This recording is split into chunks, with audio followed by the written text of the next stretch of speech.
there, you're watching World News Program. I'm Miriam Zian, and these are the headlines. Under UN auspices, hundreds of ships begun transit in the Strait of Hormuz as arrangements are made to evacuate more than 11,000 sailors stranded in the waterway. And Trump says Iran informed Washington that it is not possible to impose transit fees on the strait. In developments related to the Iranian-US negotiations, Pakistan announces the resumption of talks next week, and Tehran conditions any new round of negotiations on Washington's implementation of 5 key conditions, while the IAEA confirms that the inspections of Iran's nuclear facilities are expected to resume soon. As part of a new step to strengthen cooperation, preparatory meetings for the 13th session of the Algerian-Russian Intergovernmental Joint Commission have begun in Moscow. The agenda includes discussions on prospects for expanding the partnership and enhancing bilateral economic trade exchanges.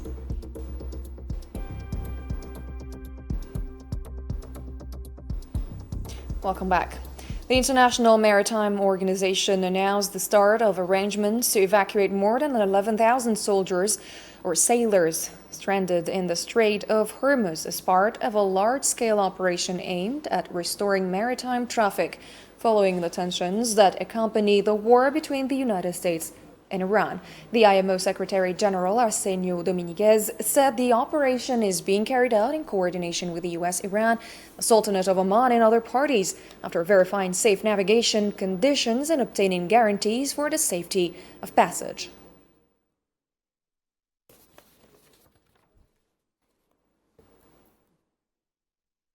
For his part, the spokesperson for the United Nations Secretary General Stéphane Dujarric described the operation as an important step toward reducing the humanitarian impact of the crisis of thousands of sailors who have endured months of uncertainty. And also want to flag an initiative on the Strait of Hormuz from our colleagues at the International Maritime Organization, who tell us they will be beginning implementing an evacuation plan for more than 11,000 seafarers who remain stranded in the region. The large-scale operation will be carried out in close cooperation with Iran, Oman, and all other coastal states in the region, as well as the United States and the maritime industry. The IMO Secretary General, Arsenio Dominguez, said IMO secured the necessary safety guarantees and thoroughly verified the conditions for safe navigation to support these operations. The operation marks a significant step towards alleviating the humanitarian impact of the crisis on thousands of seafarers who've endured months of uncertainty, months of unrestricted movements, and mounting welfare concerns. The Financial Times reported on Wednesday that Qatari Prime Minister Sheikh Mohammed bin Abdulrahman Al Thani said establishing a hotline between the U.S. and Iran is necessary to reopen the Strait of Hormuz. The Qatari official added in an interview with a newspaper that Qatar will resume normal liquefied natural gas production within a few weeks. Qatar Energy had suspended LNG production following a drone attack on the company's massive Ras Laffan facility after the U.S. and Israel launched their war against Iran on February 28.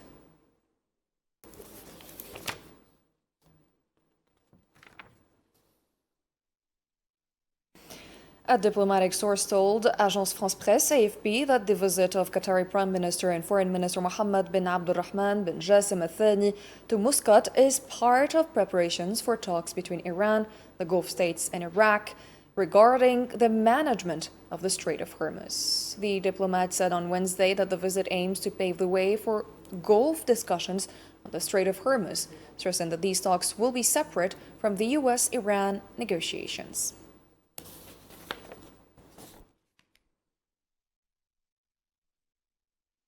U.S. President Donald Trump stated that Iran had informed the United States that maritime traffic through the Strait of Hormuz would continue without the imposition of transit fees, insurance costs, or any additional burden on ships, despite what he described as misleading media reports on the issue. Trump added in a post on the Truth Social platform on Wednesday that Tehran had confirmed it would not impose any transit fees or service charges on vessels passing through the strait. He stressed that Washington would immediately end negotiations if Iran were to impose any fees on navigation through the Strait of Hormuz.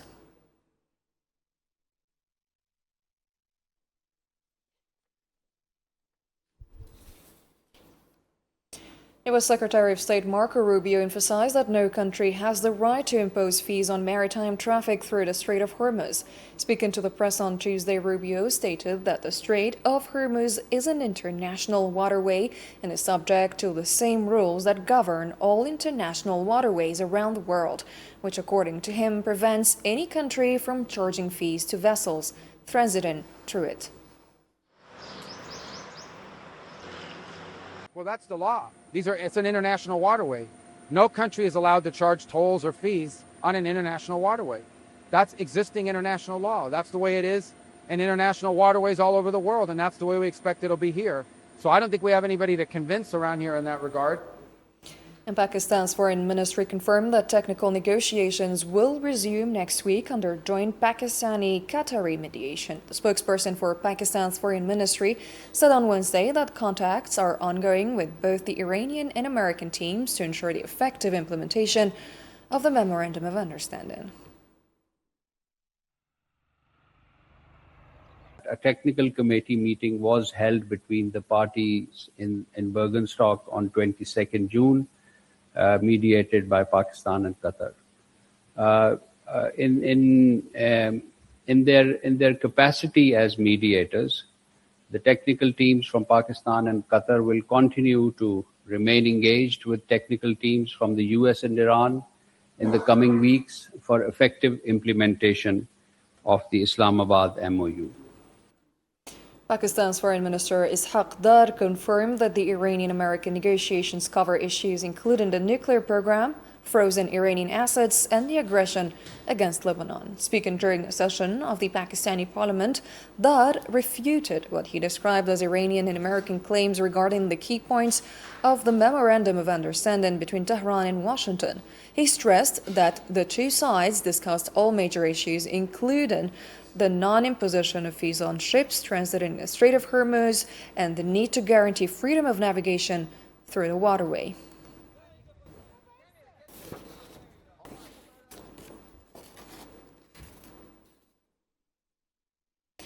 The Senate approved legislation requiring President Donald Trump to hold American military operations in Iran, marking the latest instance of congressional opposition to the Republican president. The Senate voted 50 in favor and 48 against the War Powers resolution that had been approved by the House of Representatives earlier this month. Madam President, for years, Trump promised to put maximum pressure on Iran, but he ended up delivering maximum confusion, maximum chaos, maximum cost to the American people with his disastrous war. Every second this war continues, the costs to the American people go up. And this is the 10th time Democrats have forced Republicans to vote on a War Powers resolution to end the war. Time after time, the vast majority of Senate Republicans sided with Trump and his war instead of the American people. Iran's permanent representative to the United Nations, Ali Bahraini, outlined 5 conditions that the United States must immediately implement before addressing disputed issues. In a press statement on Tuesday, Bahraini made any negotiations regarding Iran's nuclear program and the return of inspectors from the IAEA within the 60-day period conditional upon the implementation of these 5 provisions.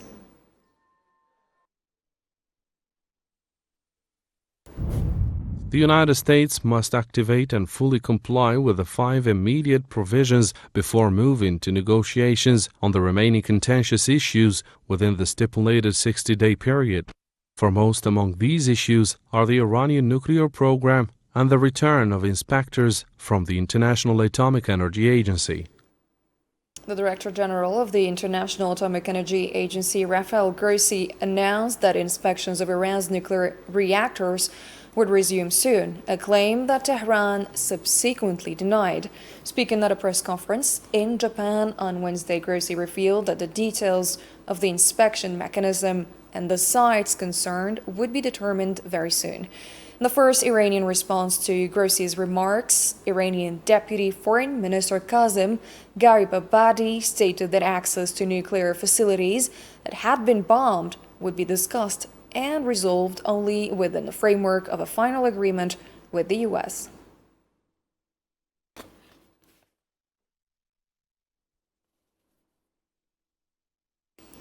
And the course of Iranian-American negotiations is witnessing sharp divergence, punctuated by conflicting statements regarding the Memorandum of Understanding reached concerning the Strait of Hormuz and nuclear site inspections. These statements are dominated by fundamental differences in interpreting the clauses, with Washington seeking permanent concessions, while Tehran clinging to what it calls its sovereign rights. Samaid more details. No sooner had the Iranian-American Memorandum of Understanding been signed than questions arose about the content of the fragile agreement. Amid Trump's assurances regarding nuclear inspections and Iranian denials, the Strait of Hormuz issue is witnessing a tug-of-war between Washington and Tehran. The first round of negotiations in Switzerland aimed at solidifying the ceasefire. Meanwhile, a war of conflicting narratives erupted regarding financial incentives for Iran and the truce in Lebanon, both considered essential components of the framework agreement alongside the Strait of Hormuz sanctions and the Iranian nuclear program. Washington insists on strict monitoring of Tehran's nuclear program to ensure it never acquires a nuclear weapon, in exchange for releasing frozen assets to purchase American products, according to Trump. The war is going very well. As you know, we're winning by a lot.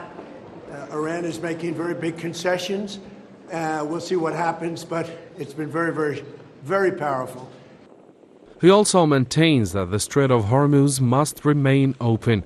In contrast, Iran insists on its right to jointly manage the vital waterway with the Sultanate of Oman, while the prospects of a permanent agreement remain far from certain. The initial agreement has allowed for the resumption of slow traffic through the Strait of Hormuz, through which a fifth of the world's energy supplies pass. Before others make decisions about the future of our region based on their self-centered interests, it is the governments and peoples of the region who must determine their own destiny. Despite these fundamental disagreements, U.S. President Donald Trump maintains that negotiations are progressing well, and mediators see encouraging progress in the dialogue between Washington and Tehran. While awaiting the completion of negotiations, we're now 60 days away from this highly contentious negotiating process, which does not promise a final settlement. However, international efforts are underway to solidify the truce and prevent renewed escalation in one of the world's most volatile hotspots.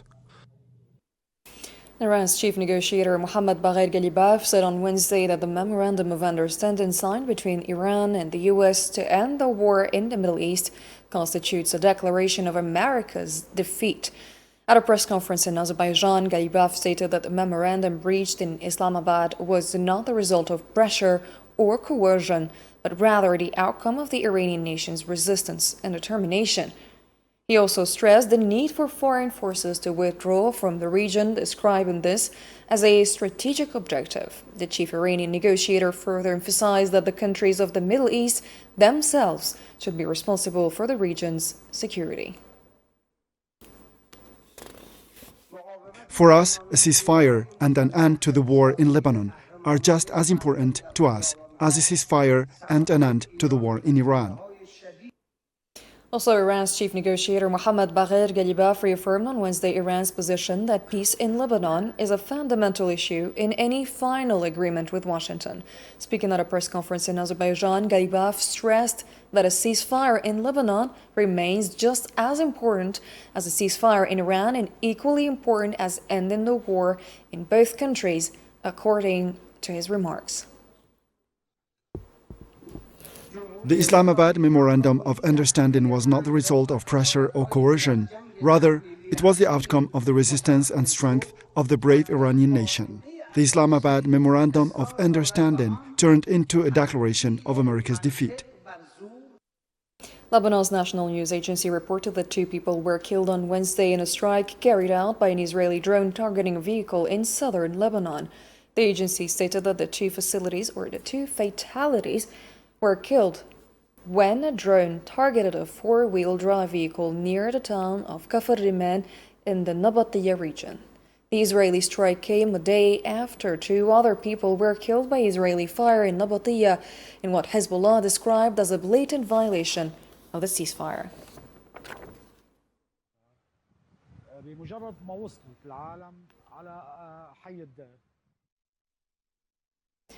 And 2 Palestinians were killed and others wounded on Wednesday by Israeli fire in the Gaza Strip. According to the Palestinian news agency citing medical sources, a child was killed in an airstrike on a tent sheltering displaced people in the Al-Mawasi area of Khan Yunis in southern Gaza. Another Palestinian later died from wounds sustained in an earlier strike on the same area. In northern Gaza, Israeli forces shelled a camp and shelters housing displaced persons in Gaza City, while also surrounding displaced families inside their tents in Beit Lahia.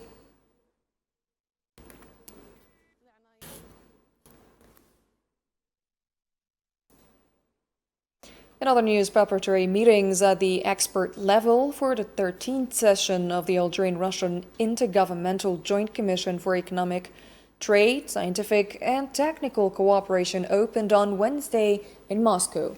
The session will be co-chaired on Friday by Algeria's Minister of State and Minister of Energy and Mines, Mohammad Arqab, and Russia's Deputy Prime Minister, Dmitry Patrushev.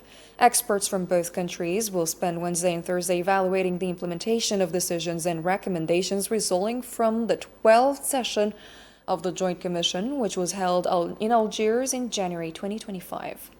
Working groups will also examine a number of cooperation and partnership projects and propose ways to strengthen and expand them. The preparatory meetings will cover several priority sectors, including agriculture, rural development and fisheries, trade, industry, energy, hydrocarbons and mining, finance, transport, public works and infrastructure, as well as housing and urban development.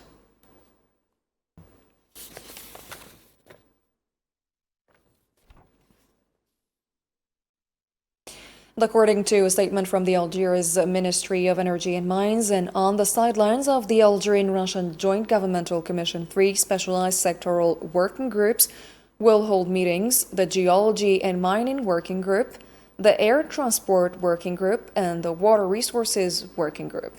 These meetings aim to examine bilateral cooperation projects in these fields and determine mechanisms for their implementation and follow-up, thereby enhancing opportunities for partnership and investment between the 2 countries. On the sidelines of the Commission's work, Algeria's Minister of State and Minister of Energy and Mines will also hold a series of bilateral meetings with Russian officials to discuss ways to strengthen cooperation, particularly in the energy and hydrocarbon sectors, as well as other economic and investment areas of mutual interest. The 13th session of the Algerian-Russian Joint Governmental Commission will assess the results of bilateral cooperation since the previous session and explore prospects for developing the Algerian-Russian partnership, enhancing economic, trade, and investment exchanges, and expanding scientific and technical cooperation in line with the aspirations and shared interests of the 2 countries.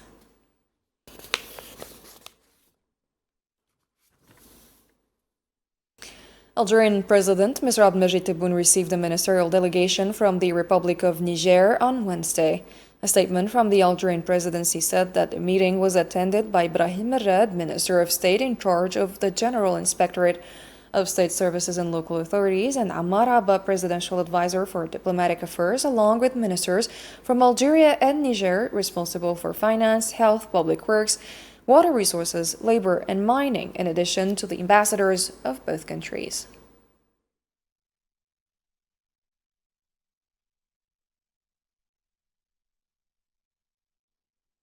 The 57th edition of the Algiers International Fair reaffirmed Algeria's growing status as a promising investment destination.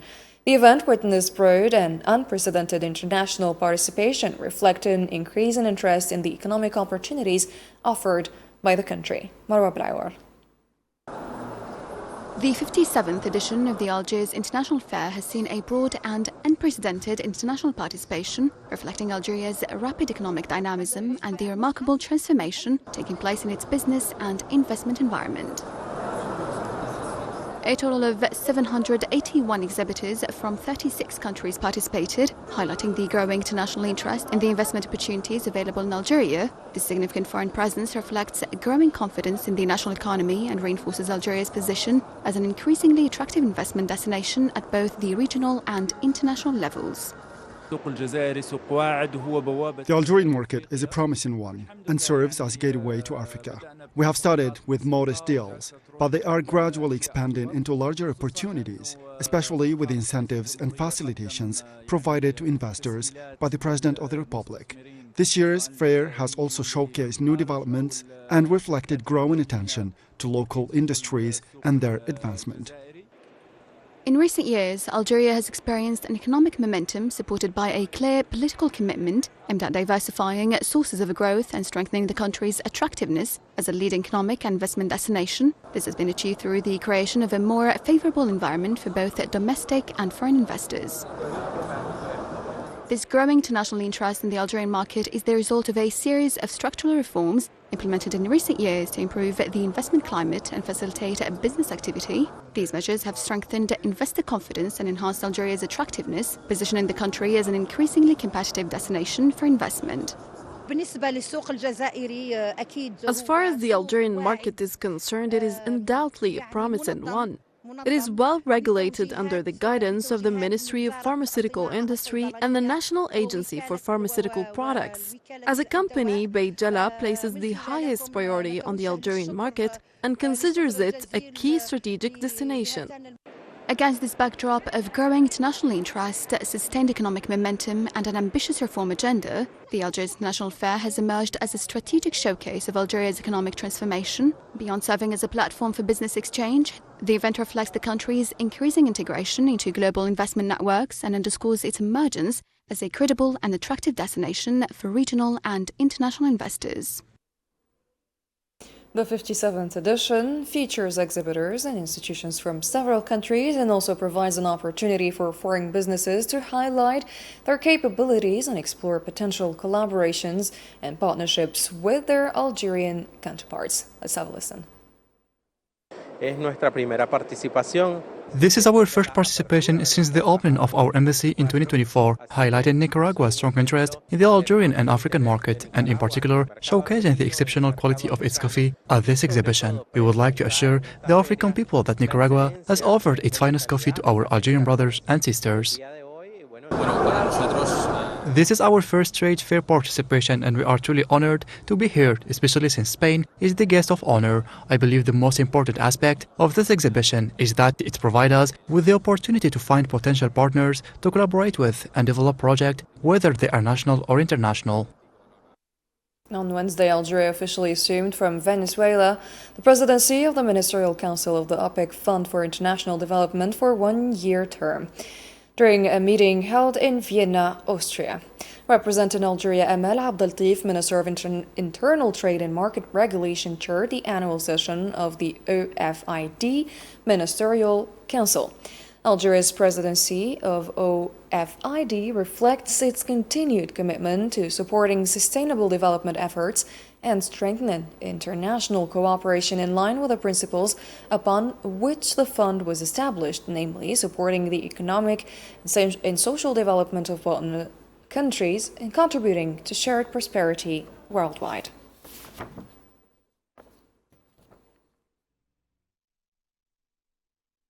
The Algerian Consulate General in Paris has completed its preparations for the start of voting by members of Algerian community abroad in the legislative elections scheduled for next Saturday.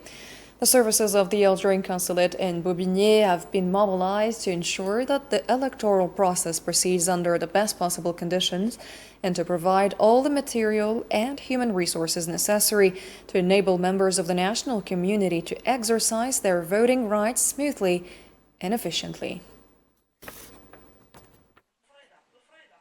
Nous sommes au consulat d'Algérie à Bobigny We are here at the Algerian consulate in Bobigny, where all the teams are working in earnest to provide information, accompany voters, and facilitate their access to the ballot boxes. In this respect, the Algerian consulate here has taken a series of organizational measures and supportive actions. We have dedicated a parking space for the voters, in addition to buses and special vehicles to transport people who find difficulties moving to the consulate. We should also emphasize the possibility of easily getting to the consulate premises using public transportation. With regard to the organization inside voting centers, 12 polling stations. Each one includes a 5-member team who will ensure the smooth running of the voting operation.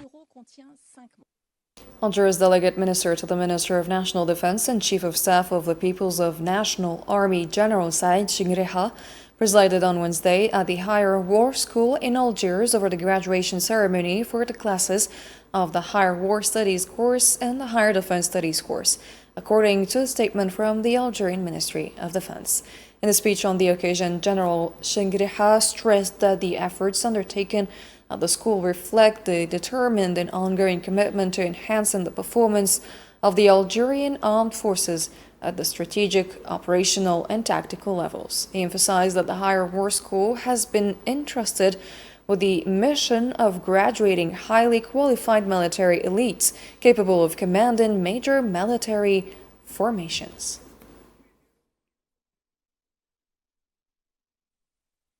And that's a wrap for tonight's program. Thanks for watching.